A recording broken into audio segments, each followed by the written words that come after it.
Halo semuanya, selamat datang di video IT Business Analyst Course. Di video sebelumnya, kalian sudah mempelajari apa itu SDLC atau Software Development Life Cycle. Dan selanjutnya di video ini, kalian akan memulai mempelajari apa itu Basic Analysis atau analisa dasar. Ayo kita mulai.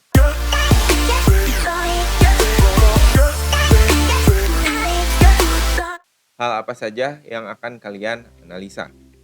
Yang pertama, kalian akan menganalisa requirements atau kebutuhan. Dan yang kedua, kalian akan mempelajari business rule. Kita mulai dari requirement dulu ya. Mengapa requirement itu penting?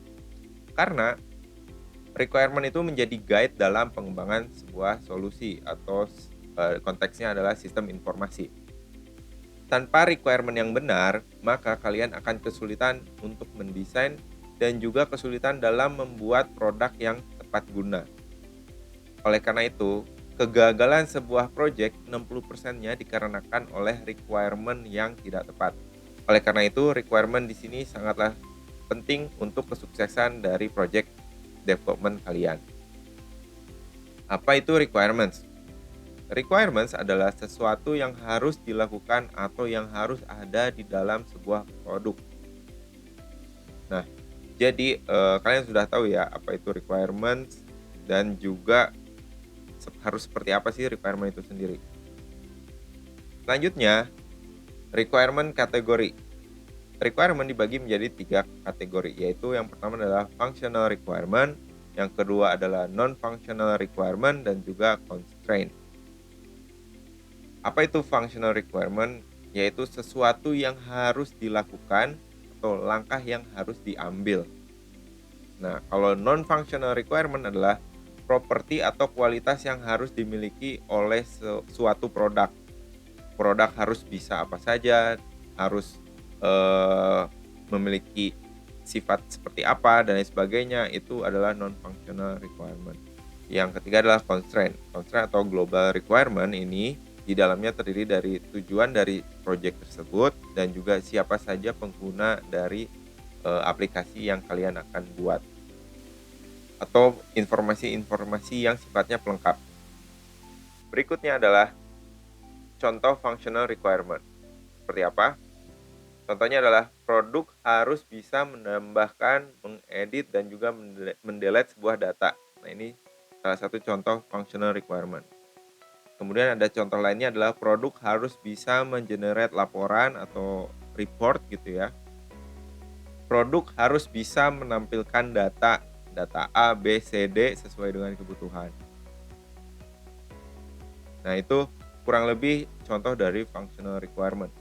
Nah, kalau contoh dari non-functional requirement, itu produk harus menampilkan logo perusahaan dengan warna tertentu, atau misalnya logonya itu harus black and white dan lain sebagainya, itu masuk ke dalam non-functional requirement. Yang kedua adalah produk harus responsif. Dan yang ketiga contohnya misalnya produk harus dapat di-upgrade ataupun produk harus mudah di maintenance. Jadi kalian tahu ya perbedaan antara functional dan juga non-functional. Kalau functional itu lebih ke apa aja sih proses fungsi-fungsi di dalam sebuah aplikasi, tapi kalau misalnya non-functional ini sifatnya aksesoris gitu ya.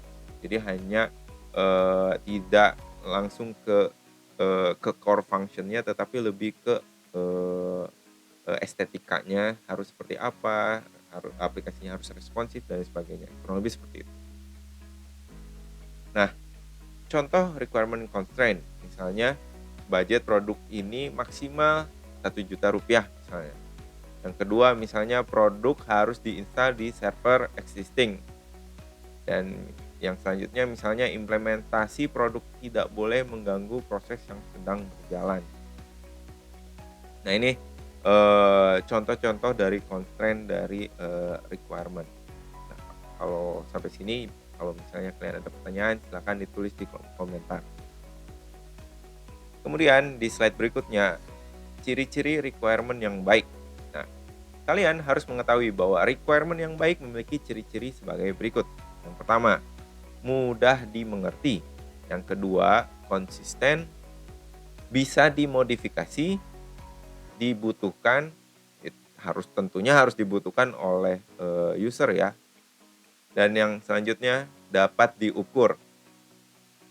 Dan tidak ambigu ya, kalau misalnya ambigu malah membingungkan pada saat pengembangan sistemnya. Jadi kalau sebisa mungkin harus strike through, tidak ambigu ya.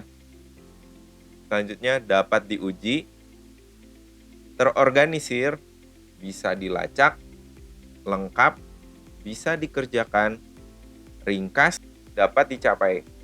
Nah, nggak mungkin ya kalau misalnya ada requirement yang impossible untuk dicapainya ya. Jadi sebisa mungkin requirement itu yang achievable lah ya.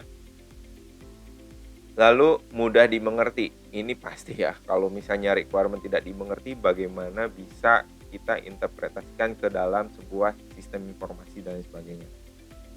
Dan yang terakhir adalah diprioritaskan. Ya, sebisa mungkin requirement yang dibutuhkan adalah yang paling prioritas gitu ya. Karena jangan sampai membuat sistem yang nice to have, bukan must to have. Jadi harus di-underline sebisa mungkin yang jadikan requirement adalah yang paling prioritas. Oke, untuk basic analysis akan kita lanjut di video berikutnya. Jika misalnya kalian ada pertanyaan, silakan tinggalkan di kolom komentar. Nah, terima kasih sudah menyimak sampai akhir dari video ini. Sampai ketemu lagi di video berikutnya. See you.